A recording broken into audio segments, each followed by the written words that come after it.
Hi friends, welcome to my channel. ಇವತ್ತಿನ ವಿಡಿಯೋದಲ್ಲಿ ನಾವು 10th LBA ಸಮಾಜ ವಿಜ್ಞಾನ ಭಾಗ 1 ಇತಿಹಾಸ ವಿಭಾಗದಲ್ಲಿ ಬರುವ ಅಧ್ಯಾಯ 3 ಭಾರತದಲ್ಲಿ ಬ್ರಿಟಿಷ್ ಆಳ್ವಿಕೆಯ ಪರಿಣಾಮಗಳು. ಈ ಒಂದು ಅಧ್ಯಾಯದ ಗೌರ್ಮೆಂಟ್ ಬಿಟ್ಟಿರ್ತಕ್ಕಂಥ ಪಾಠ ಆಧಾರಿತ ಮೌಲ್ಯಾಂಕನದ ಪ್ರಶ್ನೋತ್ತರಗಳನ್ನು ಇವತ್ತಿನ ವಿಡಿಯೋದಲ್ಲಿ ನಾವು ನೋಡೋಣ. ನಮ್ಮ ವಿಡಿಯೋದಲ್ಲಿ ನಾವು ಪ್ರಶ್ನೆ ಮತ್ತು ಉತ್ತರಗಳನ್ನು ಒಂದೇ ವಿಡಿಯೋದಲ್ಲಿ ಕೊಡುತ್ತೇವೆ ನೋಡಿ. ಹಾಗಿದ್ರೆ ಅಧ್ಯಾಯ 3 ಬ್ರಿಟಿಷ್ ಆಳ್ವಿಕೆಯ ಪರಿಣಾಮಗಳು ನೋಡಿ. ಪ್ರತಿಯೊಂದು ಪ್ರಶ್ನೆ ಅಥವಾ ಅಪೂರ್ಣ ಹೇಳಿಕೆಗೆ 4 ಆಯ್ಕೆಗಳನ್ನು ನೀಡಲಾಗಿದೆ.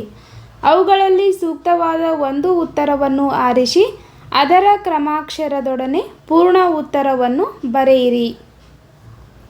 ಮೊದಲ ಪ್ರಶ್ನೆ, ಕಲ್ಕತ್ತಾದಲ್ಲಿ ಸುಪ್ರೀಂ ಕೋರ್ಟ್ ರಚನೆಗೆ ಅವಕಾಶ ನೀಡಿದ ಶಾಸನ. ಸರಿಯಾದ ಉತ್ತರ ಆಪ್ಷನ್ ಎ 1773ರ ರೆಗ್ಯುಲೇಟಿಂಗ್ ಶಾಸನ. ನೆಕ್ಸ್ಟ್ ನೋಡಿ, ಎರಡನೇ ಪ್ರಶ್ನೆ, ಸೂಪರಿಂಟೆಂಡೆಂಟ್ ಆಫ್ ಪೊಲೀಸ್ ಹುದ್ದೆಯನ್ನು ಸೃಷ್ಟಿಸಿದವರು. ಸರಿಯಾದ ಉತ್ತರ option B Lord corn Wallis. Next ಮೂರನೇ ಪ್ರಶ್ನೆ, ಕಲ್ಕತ್ತಾ, ಬಾಂಬೆ ಮತ್ತು ಮದ್ರಾಸ್ಗಳಲ್ಲಿ ವಿಶ್ವವಿದ್ಯಾನಿಲಯಗಳನ್ನು ಸ್ಥಾಪಿಸಿದವರು. ನೋಡಿ, ಈ ಪ್ರಶ್ನೆ ಸೆಪ್ಟೆಂಬರ್ 2021ರ ಎಕ್ಸಾಮ್ನಲ್ಲಿ ಬಂದಿದೆ. ಇದಕ್ಕೆ ಸರಿಯಾದ ಉತ್ತರ ಆಪ್ಷನ್ ಸಿ ಲಾರ್ಡ್ ಡಾಲ್ಹೌಸಿ. ನಾಲ್ಕನೇ ಪ್ರಶ್ನೆ, ಮುಸ್ಲಿಮರಿಗೆ ಪ್ರತ್ಯೇಕ ಚುನಾವಣಾ ಮತಗಟ್ಟೆ ವ್ಯವಸ್ಥೆಯನ್ನು ಜಾರಿಗೆ ತಂದ ಶಾಸನ. ನೋಡಿ, ಇದಕ್ಕೆ ಸರಿಯಾದ ಉತ್ತರ ಆಪ್ಷನ್ ಎ 1909ರ ಭಾರತೀಯ ಪರಿಷತ್ ಕಾಯ್ದೆ. ನೆಕ್ಸ್ಟ್ ಐದನೇ ಪ್ರಶ್ನೆ, 1935ರ ಭಾರತ ಸರ್ಕಾರದ ಕಾಯ್ದೆ ಸ್ವತಂತ್ರ ಭಾರತದ ಒಂದು ಪ್ರಮುಖ ದಾಖಲೆಯಾಗಿದೆ ಏಕೆಂದರೆ. ಇದಕ್ಕೆ ಸರಿಯಾದ ಉತ್ತರ ಆಪ್ಷನ್ ಡಿ ಅಖಿಲ ಭಾರತ ಒಕ್ಕೂಟವನ್ನು ರಚಿಸಲು ಅವಕಾಶ ನೀಡಿತು. ನೋಡಿ, ಈ ಪ್ರಶ್ನೆ ಜೂನ್ 2025ರ ಎಕ್ಸಾಮ್ನಲ್ಲಿ ಮತ್ತು ಏಪ್ರಿಲ್ 2016ರ ಎಕ್ಸಾಮ್ನಲ್ಲಿ ಬಂದಿದೆ. ನೆಕ್ಸ್ಟ್ ನೋಡಿ, ಆರನೇ ಪ್ರಶ್ನೆ, ಕಾಯಂ ಜಮೀನ್ದಾರಿ ಪದ್ಧತಿಯನ್ನು ಜಾರಿಗೆ ತಂದವರು. Option B Lord Cornwallis. ಏಳನೇ ಪ್ರಶ್ನೆ, ಆಧುನಿಕ ಭಾರತದ ಶಿಕ್ಷಣ ವ್ಯವಸ್ಥೆಗೆ ತಳಹದಿಯಾದ ವರದಿ. ಸರಿಯಾದ ಉತ್ತರ ಮೆಕಾಲೆ ವರದಿ. ಆಪ್ಷನ್ ಬಿ ಮೆಕಾಲೆ ವರದಿ. ನೆಕ್ಸ್ಟ್ ನೋಡಿ, ಪ್ರತಿಯೊಂದು ಪ್ರಶ್ನೆಗೂ ಒಂದೊಂದು ವಾಕ್ಯದಲ್ಲಿ ಉತ್ತರಿಸಿ. ಎಂಟನೇ ಪ್ರಶ್ನೆ, ಆಧುನಿಕ ಶಿಕ್ಷಣದ ಪ್ರಸಾರಕ್ಕೆ ಉತ್ತೇಜನ ನೀಡಿದ ಮೊದಲ ಬ್ರಿಟಿಷ್ ಅಧಿಕಾರಿ ಯಾರು. ಉತ್ತರ ವಿಲಿಯಂ ಬೆಂಟಿಕ್. ಇನ್ನು ಪ್ರಶ್ನೆ 9, ಮಹಲ್ವಾರಿ ಪದ್ಧತಿಯನ್ನು ಪ್ರಯೋಗಿಸಿದವರು ಯಾರು. ಉತ್ತರ ಆರ್.ಎಂ. ಬರ್ಡ್ ಮತ್ತು ಜೇಮ್ಸ್ ಥಾಮ್ಸನ್. 10ನೇ ಪ್ರಶ್ನೆ, 1858ರಲ್ಲಿ ಭಾರತದ ಮೊದಲ ವೈಸರಾಯ್ ಆಗಿ ನೇಮಕಗೊಂಡವರು ಯಾರು. ಉತ್ತರ ಲಾರ್ಡ್ ಕ್ಯಾನಿಂಗ್. ಪ್ರಶ್ನೆ 11, ದಿವಾನಿ ಅದಾಲತ್ ಎಂದರೇನು. ಉತ್ತರ ನಾಗರಿಕ ನ್ಯಾಯಾಲಯಗಳನ್ನು ದಿವಾನಿ ಅದಾಲತ್ ಎಂದು ಕರೆಯುತ್ತಾರೆ. ಇನ್ನು 12ನೇ ಪ್ರಶ್ನೆ, ಚಾರ್ಟರ್ ಕಾಯ್ದೆಯ ಪ್ರಮುಖ ಉದ್ದೇಶಗಳೇನು. ಉತ್ತರ ಬ್ರಿಟಿಷ್ ಈಸ್ಟ್ ಇಂಡಿಯಾ ಕಂಪನಿಯ ಪರವಾನಗಿಯನ್ನು ವಿಸ್ತರಿಸುವುದು ಚಾರ್ಟರ್ ಕಾಯ್ದೆಯ ಪ್ರಮುಖ ಉದ್ದೇಶ. ಇನ್ನು 13ನೇ ಪ್ರಶ್ನೆ, ಬ್ರಿಟಿಷರ ಕಾಲದಲ್ಲಿ ಭಾರತೀಯರಿಗೆ ಸೈನ್ಯದಲ್ಲಿ ಲಭಿಸುತ್ತಿದ್ದ ಅತ್ಯುನ್ನತ ಹುದ್ದೆ ಯಾವುದು? ಉತ್ತರ ಸುಬೇದಾರ್ ಹುದ್ದೆ. ಪ್ರಶ್ನೆ 14. ಭಾರತದ ರೈತರು ಸಾಲದಲ್ಲೇ ಹುಟ್ಟಿ ಸಾಲದಲ್ಲೇ ಬದುಕಿ ಸಾಲದಲ್ಲೇ ಸತ್ತರು ಎಂದು ಹೇಳಿದವರು ಯಾರು? ಉತ್ತರ ಚಾರ್ಲ್ಸ್ ಮೆಟ್ಕಾಫ್. ನೆಕ್ಸ್ಟ್ ನೋಡಿ ಪ್ರಶ್ನೆ 15. ಭಾರತೀಯ ರಿಸರ್ವ್ ಬ್ಯಾಂಕ್ ಸ್ಥಾಪನೆಗೆ ಅವಕಾಶ ನೀಡಿದ ಕಾಯ್ದೆ ಯಾವುದು?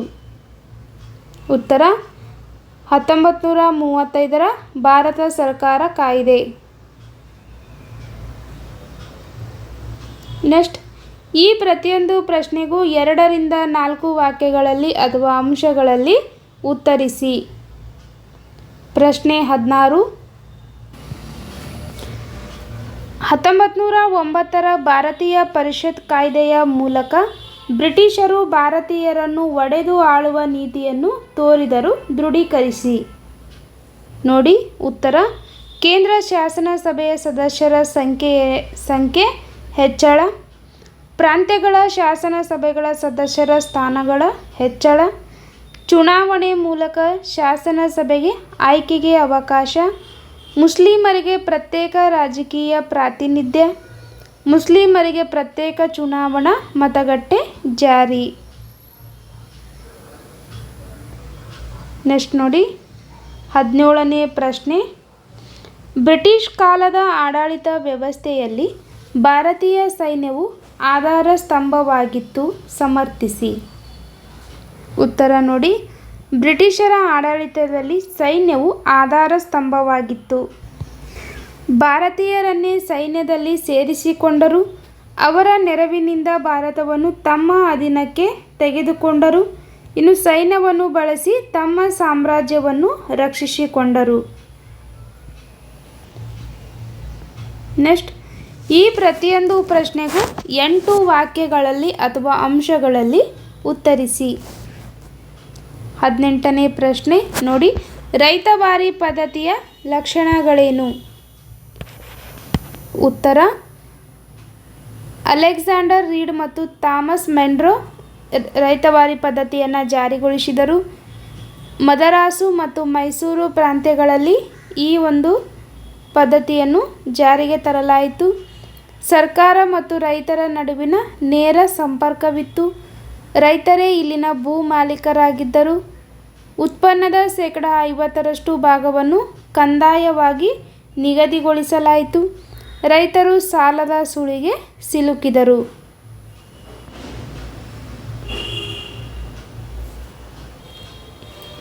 ನೆಕ್ಸ್ಟ್ ನೋಡಿ 19ನೇ ಪ್ರಶ್ನೆ.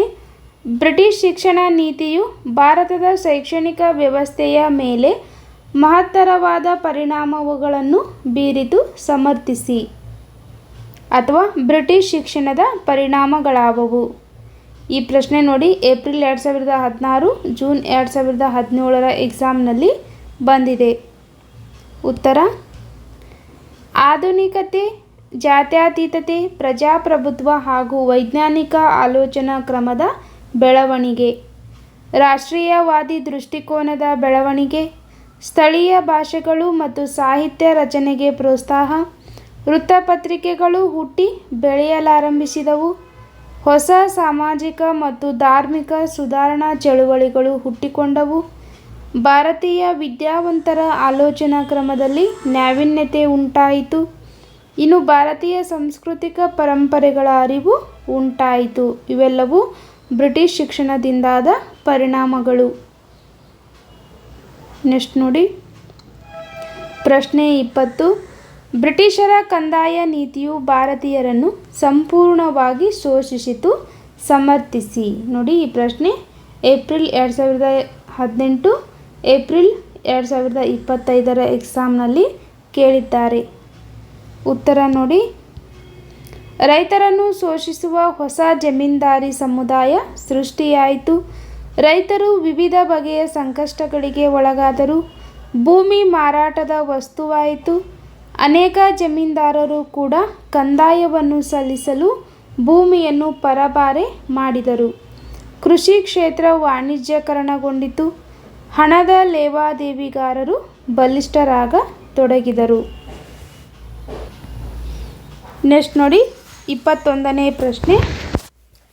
1919ರ ಮಾಂಟೆಗೊ ಜೇಮ್ಸ್ಬರ್ಗ್ ಸುಧಾರಣಾ ಕಾಯ್ದೆಯ ಪ್ರಮುಖ ಅಂಶಗಳು ಯಾವುವು? ಆನ್ಸರ್: ಕೇಂದ್ರದಲ್ಲಿ ದ್ವಿಸದನ ಶಾಸಕಾಂಗ ರಚಿಸಲಾಯಿತು. ಪ್ರಾಂತ್ಯಗಳಲ್ಲಿ ದ್ವಿಸರ್ಕಾರ ಪದ್ಧತಿ ಜಾರಿಗೊಳಿಸಲಾಯಿತು. ಭಾರತಕ್ಕೆ ಒಬ್ಬ ಹೈಕಮಿಷನರ್ ನೇಮಕ ಮಾಡಲಾಯಿತು.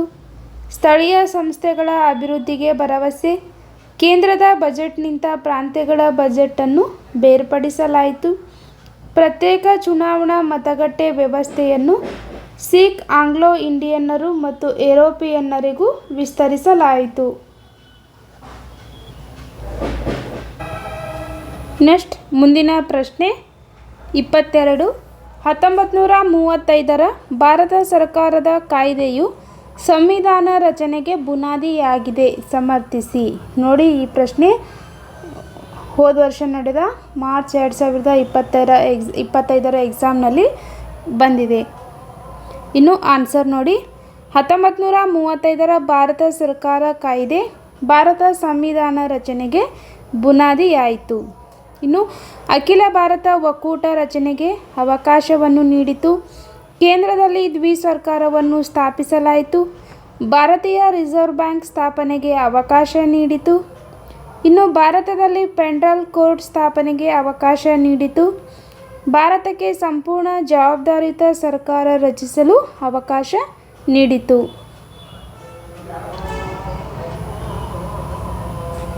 ನೆಕ್ಸ್ಟ್ ನೋಡಿ 23ನೇ ಪ್ರಶ್ನೆ.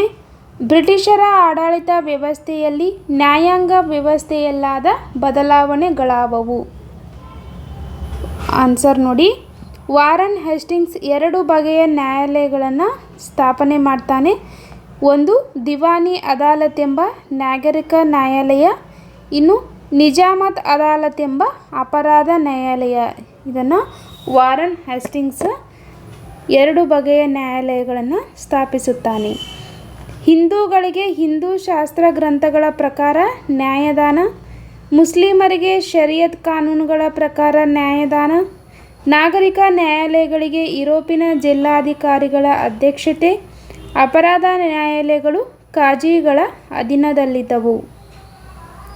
ಈ ರೀತಿ ಬ್ರಿಟಿಷ್ ಆಡಳಿತ ವ್ಯವಸ್ಥೆಯಲ್ಲಿ ನ್ಯಾಯಾಂಗ ವ್ಯವಸ್ಥೆಯಲ್ಲಾದ ಬದಲಾವಣೆಗಳು. ಇಲ್ಲಿಗೆ ಇತಿಹಾಸ ವಿಭಾಗದ ಅಧ್ಯಾಯ 3 ಬ್ರಿಟಿಷ್ ಆಳ್ವಿಕೆಯ ಪರಿಣಾಮಗಳು, ಈ ಒಂದು ಅಧ್ಯಾಯದ LBA ಅಂದರೆ ಪಾಠ ಆಧಾರಿತ ಮೌಲ್ಯಾಂಕನದ ಪ್ರಶ್ನೋತ್ತರಗಳು ಮುಗಿದವು. ಮುಂದಿನ ವಿಡಿಯೋಗಳಿಗಾಗಿ ನಮ್ಮ ಚಾನಲನ್ನು ಸಬ್ಸ್ಕ್ರೈಬ್ ಮಾಡಿ ಹಾಗೂ ಈ ವಿಡಿಯೋನ ನಿಮ್ಮ ಫ್ರೆಂಡ್ಸ್ಗೆ ಶೇರ್ ಮಾಡಿ. ವಿಡಿಯೋ ಇಷ್ಟ ಆಗಿದ್ದರೆ ಲೈಕ್ ಮಾಡಿ. ಮತ್ತು ಬೇರೆ ಯಾವುದೇ ಒಂದು ಅಧ್ಯಾಯದ ಪ್ರಶ್ನೋತ್ತರಗಳು ನಿಮಗೆ ಬೇಕಾದರೆ ಕಮೆಂಟ್ ಬಾಕ್ಸಲ್ಲಿ ಕಮೆಂಟ್ ಮಾಡಿ ಅಂತ ಹೇಳ್ತಾ ಇಲ್ಲಿಗೆ ವಿಡಿಯೋ ಮುಗಿಸ್ತಾ ಇದ್ದೀನಿ. ಧನ್ಯವಾದಗಳು.